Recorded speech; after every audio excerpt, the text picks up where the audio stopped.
Welcome back, you magical beings. Do you know why Albus Dumbledore is in Privet Drive this evening?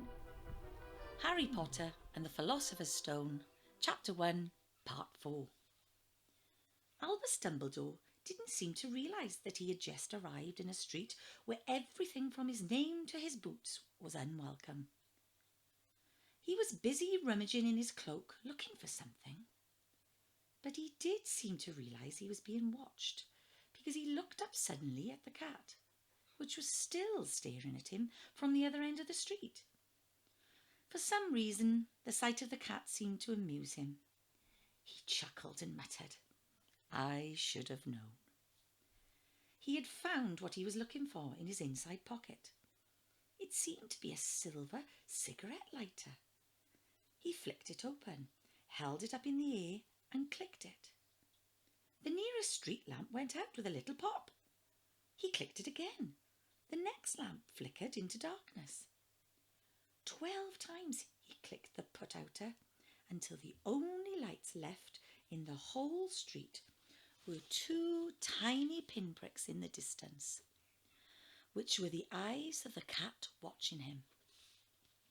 If anyone looked out of their window now, even beady-eyed Mrs. Dursley, they wouldn't be able to see anything that was happening down on the pavement. Dumbledore slipped the put-outer back inside his cloak and set off down the street towards number 4, where he sat down on the wall next to the cat. He didn't look at it, but after a moment he spoke to it. "Fancy seeing you here, Professor McGonagall." He turned to smile at the tabby, but it had gone. Instead, he was smiling at a rather severe-looking woman who was wearing square glasses exactly the shape of the markings the cat had around its eyes. She too was wearing a cloak, an emerald one. Her black hair was drawn into a tight bun. She looked distinctly ruffled. "How did you know it was me?" she asked. "My dear Professor, I've never seen a cat sit so stiffly." "You'd be stiff if you'd been sitting on a brick wall all day," said Professor McGonagall. "All day? When you could have been celebrating? I must have passed a dozen feasts and parties on my way here." Professor McGonagall sniffed angrily. "Oh yes, everyone's celebrating all right," she said impatiently. "You'd think they'd be a bit more careful, but no. Even the Muggles have noticed something's going on. It was on their news."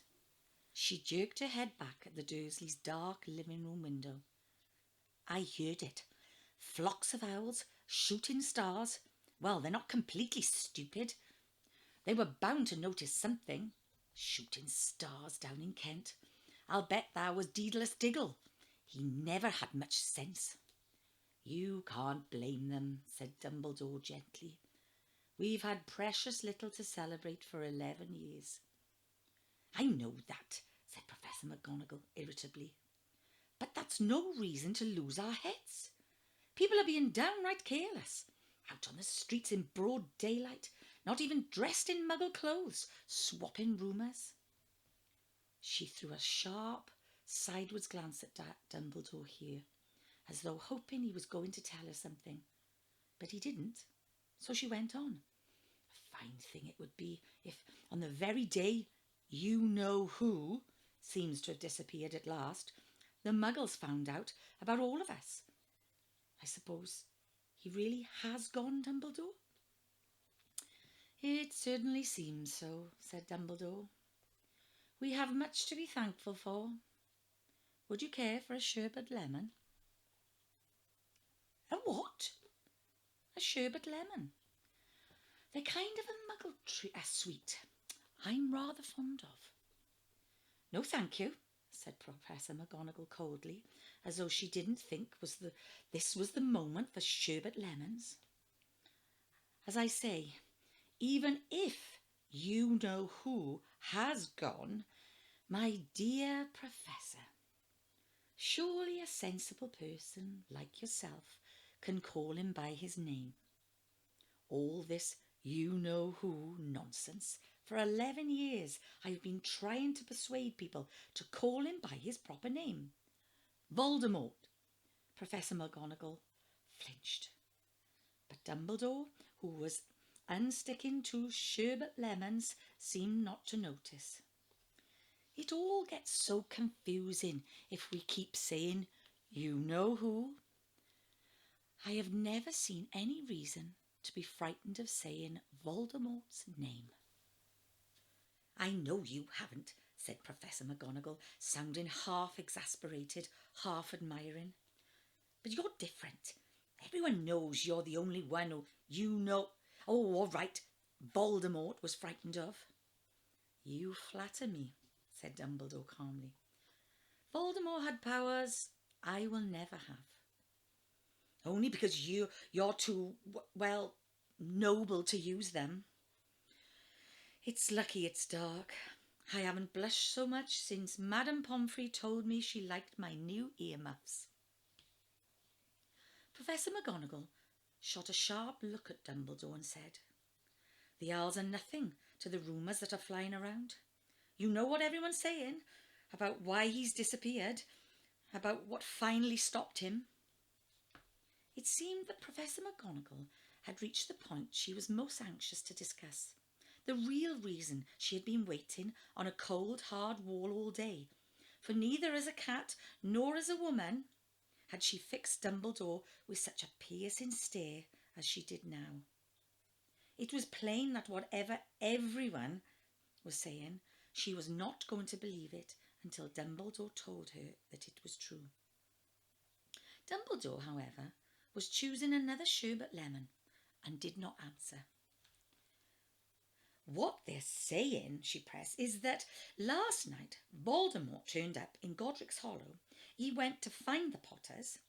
The rumour is Lily and James Potter are they're dead." Dumbledore bowed his head. Professor McGonagall gasped. "Lily and James? I can't believe it. I don't want to believe it. Oh, Albus." Dumbledore reached out and patted her on the shoulder. I know, he said heavily. Professor McGonagall's voice trembled as she went on. "That's not all. They're saying he tried to kill the Potter's son, Harry. But he couldn't. He couldn't kill that little boy. No one knows why or how, but they're saying that when he couldn't kill Harry Potter, Voldemort's power somehow broke, and that's why he's gone." Dumbledore nodded glumly. It's true?" faltered Professor McGonagall. "After all he's done, all the people he's killed, he couldn't kill a little boy. It's just astounding, of all the things to stop him. But how in the name of heaven did Harry survive?" "We can only guess," said Dumbledore. "We may never know." A cat that can change into a human being? Well, I never. See you later for part 5.